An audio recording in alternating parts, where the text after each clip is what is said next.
Imagine you are late for work. Traffic stops for no clear reason. Then your boss sends a message. We need to talk when you arrive. Nothing else has happened yet. Your body prepares for disaster. Your jaw tightens, breathing changes. Your mind writes 10 terrible endings. This is where calm usually disappears before reality has even finished arriving. Many think calm means feeling nothing. Others think it means total control. Stoicism offers a harder definition. Calm is not power over the world. It is discipline over your attention, your judgments, and next action. 10 lessons build this discipline. They form 3 practical levels: reclaim control, train character, and change how you see time. The first lesson is the control divide. Some things genuinely belong to you: your intention, effort, preparation, words, choices, and responses. Other things never fully belong to you: weather, traffic, markets, other people's moods and decisions, and the final result of your work. Confusing these groups creates anxiety. You demand control from the world. Think of a careful archer. The archer chooses a steady stance. They inspect the bow and string. They aim and release with skill. Those actions belong to the archer, but the wind may suddenly change. The target may move after release. Those outcomes do not fully belong. Effort deserves evaluation. Outcomes do not define you. Use this divide on a real problem. Draw 2 circles on paper. Inside, write what you can do. Outside, write what you cannot control. For a job interview, preparation and honesty stay inside. The interviewer's mood stays outside. This cannot remove uncertainty. It removes a false responsibility, the duty to control every outcome. The second lesson is acceptance. Acceptance is not surrender. It does not mean approving injustice. It does not mean avoiding action. Acceptance starts with reality. The flight was canceled. The relationship has ended. The mistake is already visible. Arguing with facts changes nothing. It only delays your useful response. Try this 3-step acceptance script. First say, "This happened." Then say, "I dislike it." Finally ask, "What remains possible?" All 3 statements can be true. You can accept a canceled plan and still create another plan. You can accept unfair treatment and still set a firm boundary. Acceptance saves energy for action. The third lesson is mindfulness. The mind rarely stays with one moment. It replays yesterday's embarrassment. It rehearses tomorrow's as possible failure. Both journeys feel urgent. Neither journey is happening now. Mindfulness returns attention to facts, what you see, hear, feel, and can do now. It interrupts rumination, not action. Use a 60-second return practice. Place both feet on the floor. Notice one physical sensation. Name one sound nearby. Describe the task in one sentence. Then choose one visible action. Open the document. Ask the next question. Wash the single plate. The present becomes easier to enter. Lesson 5 is choosing your response. Events do not arrive with final meanings. Your mind adds an interpretation. A short reply becomes disrespect. Delay feels like certain failure. That interpretation creates an impulse. The impulse may be useful information. It is still not A-B breed. Command. A pause creates another option. You can respond instead of venting. Practice with a difficult message. Do not answer during the first surge. Write the first reply privately. Then remove blame and predictions. Keep the observable fact. State the effect on you. Ask clearly for the next step. This is not emotional suppression. It is emotional responsibility. You choose what emotion becomes. The fourth lesson is resilience. Stoicism never calls suffering good. Some adversity harms people deeply. Some situations require help or escape. Resilience begins after that boundary. It asks what remains trainable. You may not choose the pressure. You can practice steadiness. Inside it, character grows through practice. It does not grow through slogans. Train resilience with controlled difficulty. Choose one useful discomfort. Begin the conversation you avoid. Finish a task without perfect conditions. Take a walk despite light rain. Do not seek danger or punishment. Prove that discomfort is survivable. Afterward, review what helped. Keep the lesson. Drop the drama. This is how confidence is earned. The sixth lesson limits excessive desire. Desire is not automatically a problem. Goals can organize effort. Pleasure can enrich life. The problem begins with dependence. I cannot be calm until promoted. I cannot feel enough until praised.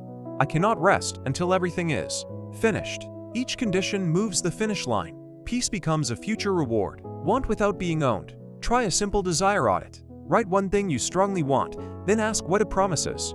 Status may promise permanent respect. Money may promise total safety. Perfection promises no criticism. Those promises are usually too large. Pursue the goal honestly. Refuse its impossible promise. The seventh lesson is virtue. Stoicism names 4 virtues. Wisdom sees facts without fantasy.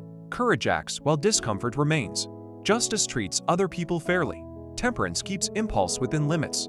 These virtues are not decorations. They answer practical questions. What is true? What action is worthy now? Use the virtues during conflict. Wisdom separates words from guesses. Courage names the real problem. Justice avoids humiliating others. Temperance controls volume and timing. You may still disagree strongly. You may still protect a boundary. Virtue does not require passivity. It requires choosing your matter. Do not let anger right everything. The 8th lesson is impermanence. Everything in human life changes. Success changes and failure changes. Bodies and relationships both change. Praise fades and criticism fades. Your current fear will also change. Impermanence is not gloomy. It loosens the grip of permanence. Painful moment is not forever. Beautiful moments deserve attention.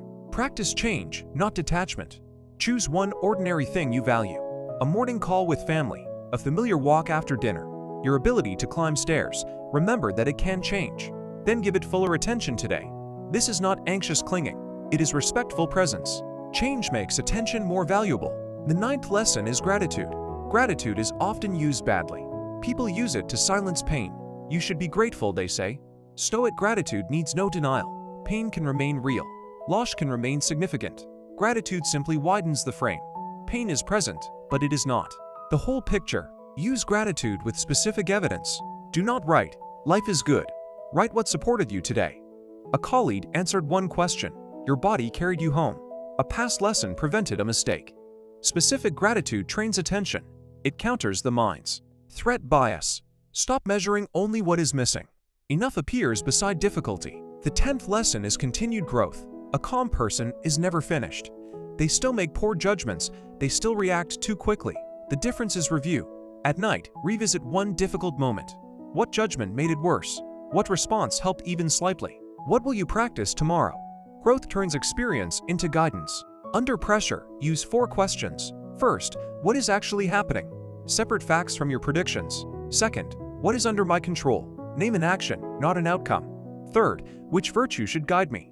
Choose one of the 4 virtues. Fourth, what can I value or learn?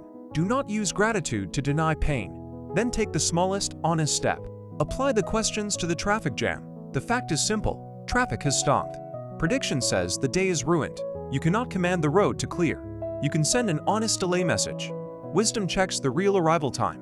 Jumprits avoids blaming a random driver. Stops the angry horn. Gratitude notices that you are safe.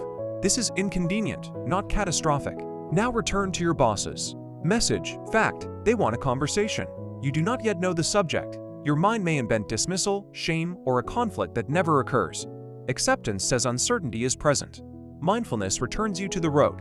Control prepares useful facts. Courage refuses early defeat. Calm means preparation, not prediction. Consider work that gets rejected. You invested time, skill, and hope. The rejection can genuinely hurt. Stoicism does not demand cheerfulness. Feel disappointment. Do not become it. Find useful evidence in the feedback. Separate improvement from self-blame. Revise what belongs to your craft. Release the approval you cannot force. The arrow missed, the archer learns. These lessons have common misuses. Control does not mean blaming yourself for every thought or emotion. Acceptance does not excuse abuse. Mindfulness cannot solve everything. Resilience never requires danger. Moderation does not reject success. Gratitude does not cancel grief. Stoicism should expand responsibility. It should not shrink your humanity. Turn the 10 lessons into 7 days each morning. Draw the control circles during stress. Use the 4 questions. Each evening, review one response. Record one desire that pulled too hard. Name one virtue you practiced. Notice one thing that will change. Write one specific source of support. You may still feel anger or fear.